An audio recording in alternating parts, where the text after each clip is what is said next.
Eamon Con here, 4 seconds out with Eddie Hearn in Madison Square Garden.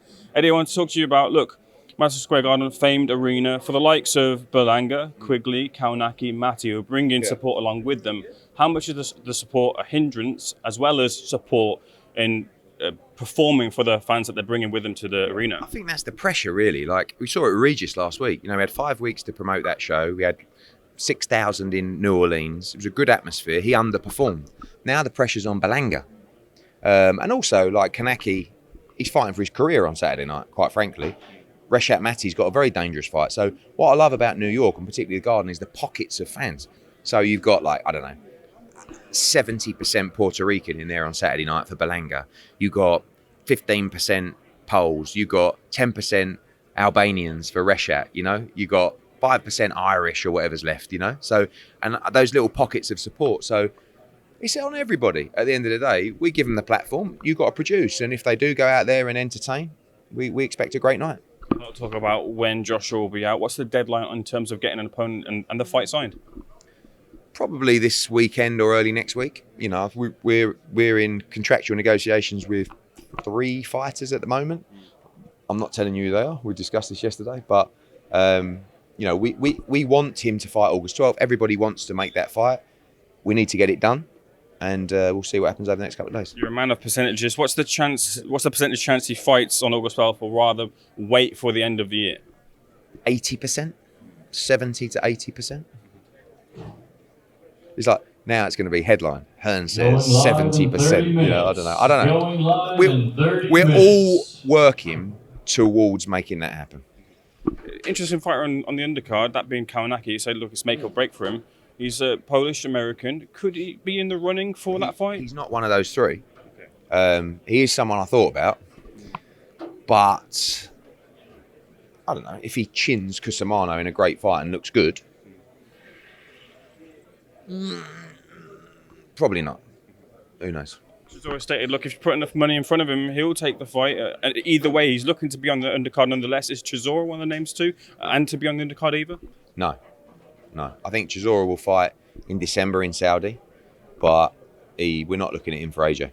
I saw Amr Abdullah say that Wilder isn't signing with Skills Challenge. Does that make the AJ fight any more difficult or easier for the end of the year? I mean, if he'd signed with Skills Challenge already, it would make it easier, you'd think. But I don't see any earning opportunity for Wilder even close to the AJ fight. And I think he wants the fight. So I'm very confident, having been aware of those conversations, that Wilder accepts the fight with AJ. Sonny Edwards versus Bam Rodriguez is now agreed, not yet fully over the line. What's the situation there? Fully over the line. Okay. Yeah, fully signed. I wouldn't announce that. Like, I don't like the "it's agreed." I like "it's signed." Yeah, because people always come out and say, "Oh, well, they haven't given us a date and venue yet." The reason we haven't is because we want to announce the entire DAZN slate of August to December in one go. Very difficult to do, but that's the dream. That's the plan. That fight will be end of November, early December on the West Coast. It's signed. There's nothing to negotiate. There's nothing to agree. It's done. And big fair play to both, because for me, that's one of the best fights in boxing. Have you landed in the UK?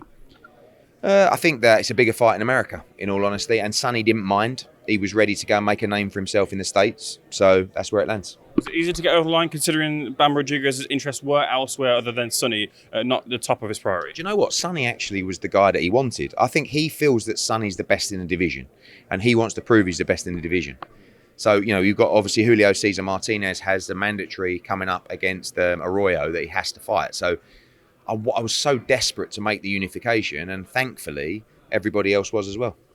Kowalczyk calling out Bivol. Yeah, I saw that. You know, as I said, I want to give, really, I'd like to give a Brit an opportunity to fight Bivol.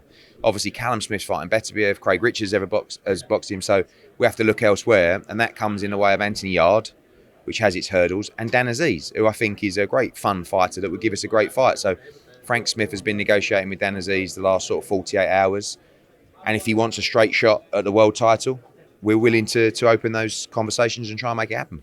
Thomas Hauser is here. I heard you field some different questions on it. I just wonder, look, obviously the disconnect between you and his stances on Anthony Joshua, was there any part of the article that you resonated with at all? No, absolutely not. Yeah, he talked about brain injuries in the article and sort of, you know, when he says, I mean, I'm not sure if AJ has had any, like, when you don't speak to Anthony Joshua, when you don't speak to me, when you don't speak to Freddie Cunningham or 258 or the training team, when you don't speak to Derek James, what does Thomas Hauser know about the physical condition, the mental desire of Anthony Joshua? He's not calling for Derek Chisora and Dillian White and all these other people to retire, yet he's calling for Anthony Joshua to retire. So at the end of the day, it's like Hauser's a respected journalist, very, very bright guy, but it's like it has to be something controversial to land that piece in the paper. Do you know what I'm saying? It couldn't have been, Anthony Joshua has desire to go and become a 3-time world heavyweight champion. Good on him. It was AJ should retire because he has to worry about brain injuries. I thought, what the fuck is that? And it was the second back-to-back article from The Guardian that, was a bit of a hatchet job. So I'm looking forward to seeing him today. He's actually got a film crew with him today, so probably another hatchet job incoming. 2 final things. Look, what's your relationship generally with print journalists? What's your kind of ethos with them in terms of your relationships? I always get back to them. I always give them as much information as I can. I've not had it easy through the last year because of the Conor Benn situation, but I've always tried to be honest. I've never hidden away. Always give them time. Respect them all. They're very important to the sport, important to our business as well. Won't always agree with them. They won't always agree with me. But, like I said, important, just a part of the business. Look, you're going to get filled this, I think, from everyone. I saw that Mark Zuckerberg and Elon Musk agreed for a fight. Eddie, any interest there? Yeah, I said earlier, you heard me, I'm not going to be answering any questions. I have no interest in that fight other than please let me promote it. Come on. I mean, look, I know you guys have got a few quid and you've got a couple of big companies, but I am the man to promote this fight. So I'm prepared and willing to sell my soul for that fight. Good conversation, Eddie. Cheers.